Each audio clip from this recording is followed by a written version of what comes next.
Ang huling pasyon. Sa isang liblib na baryo sa bayan ng San Roque, isang matandang simbahan ang nakatayo sa tuktok ng burol. Sa buong taon, bihira itong mapuno. Ngunit tuwing mahal na araw, lalo na sa Biyernes Santo, dinarayo ito ng mga deboto para sa tradisyong pasyon at penitensya. Ayon sa matatanda, may isang ipinagbabawal na ritual na dati raw ginagawa sa simbahan noong panahon ng Kastila, ang tinatawag nilang huling pasyon. Dinagawa ito sa hating gabi ng Biyernes Santo, at sinasabi na mga umaawit nito ay nakakausap ang mga kaluluwa ng mga yumao, lalo na ang mga hindi matahimik. Taong 1998, isang grupo ng kabataan ang naguwian sa San Roque para sa mahal na araw. Sina Ella, Marco, Jerome, at Leia ay magkakaibigan mula pagkabata.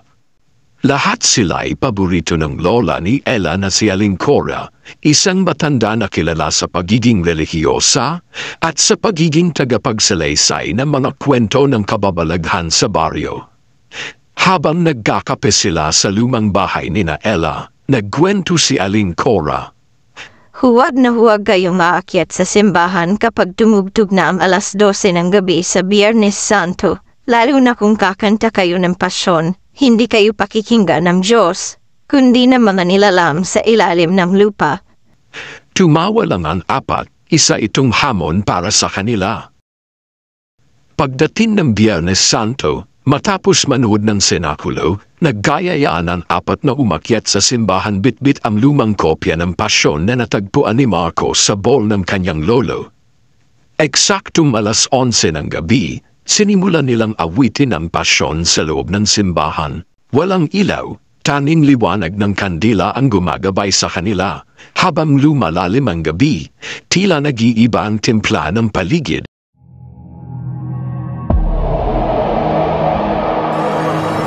Ang malamig na hangin ay naging mapanindig balahibo. Ang kanilang mga tinig ay tila umaalingaw sa simbahan, parang may sumasabay. Hunti-hunting naramdaman nila ang presensya ng mga hindi nila nakikita. Si Leia ang unang tumigil sa pag-awit. Narinig yun, parang may babae sa likod natin. Lumingon sila, wala naman silang ibang kasama. Isa-isang nabasag ang mga bintana. Ang imahe ng mga santo'y lumuluha ng dugo. Mula sa altar, may lumabas na lalaking nakapako sa krus, duguan, nakayuko, ngunit dahan-dahan tuminala sa kanila.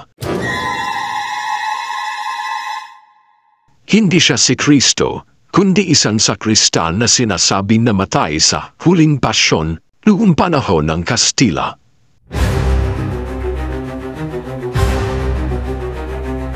Tumakbo sila, ngunit ang simbahan ay tila hindi na nagbabago ng anyo.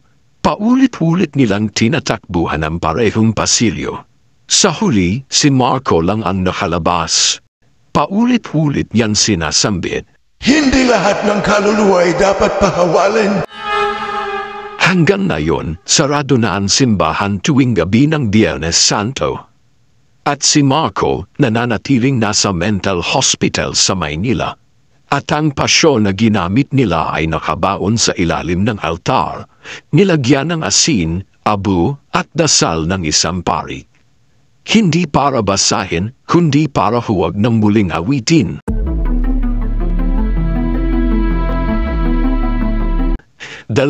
limang taon ang lumipas mula ng maganap ang kababalaghan sa lumang simbahan ng San Roque.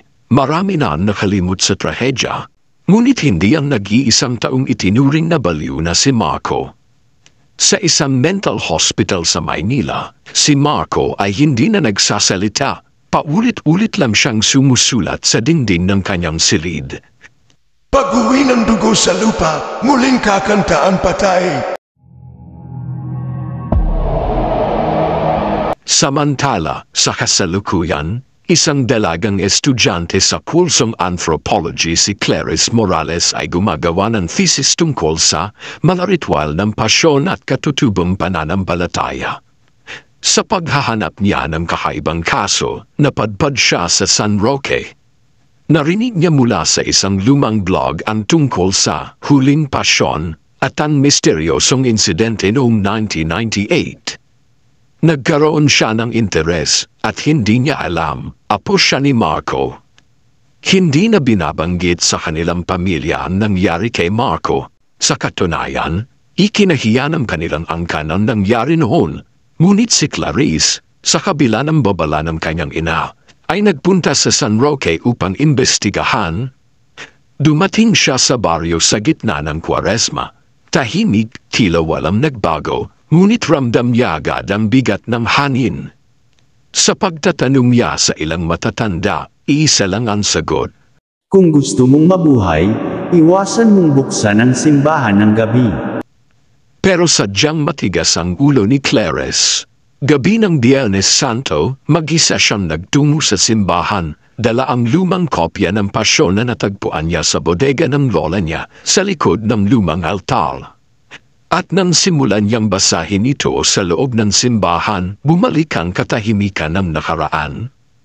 Habang binibigkas niya ang mamalinya, unti-unting namatay ang mga ilaw ng poste sa labas.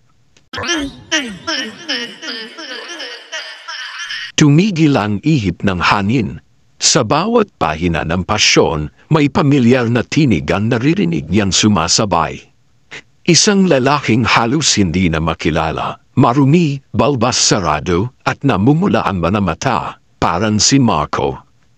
Pero hindi ito ang Marco sa ospital, ito ang kaluluwa ni Marco na naiwan sa simbahan. Nagsimulang bumangon ang mga sakristan sa paligid ng simbahan, mga kaluluwang tila itinapon sa purgatorio. Ang mga mata nila'y namumula at ang kanilang mga bibig ay nakabukas, umaawit ng pasyon sa tonong hindi likha ng tao. Si Clarice ay dinala sa harap ng altar. Doon niya nakita ang kanyang lolo, ang totoong Marco, nakatali sa krus na yari sa mga buto, habang humaalingaw-ngaw ang iisang linya mula sa pasyon. Sa muling pagtawag ng dugo, bubuksan ang daan ng mga kaluluwang naligaw. Hindi alam ni Clarice kung panaginip iyon, bangungot o katotohanan. Nagising siyang mag-isa sa gitna ng simbahan, umaga na. At sa kanyang bulsa, naroon ang isang bagong pahina ng pasyon. Humunta agad si Clarice sa albularyo dahil nalilito siya sa mga nangyayari. Natakot ang albularyo na si Mangisco dahil sa kanyang nakitang pahina ng pasyon. Ang pasyon na ito ang ipinagbabawal na pasyon noong panahon ng mga Kastila. Ang pasyon na ito ay ang mga pasyon ng isang itim na mangkukulam. Ginamit itong sandata upang patayin ang mga Kastilang samaikop sa bayan ng San Roque. Hanggang ngayon ang mga kaluluwang nakakulong dito ay hindi pa nakakalaya. Nagulat dito si Clarice. Inilibing ni Clarice ang mga pahina ng mga pasyon upang wala nang makabasa. Nilagyan niya ito ng malalaking bato upang wala nang makahukay dito. Maraming salamat sa muling pakikinig ng maikling kwento. Kung gusto mo pang makinig ng iba't ibang kwento, bisitahin ang playlist ng Pinoy Horror Movie sa aking YouTube channel at huwag kalimutang i-subscribe ang Jonas Mini Vlog para updated ka sa bawat kwento.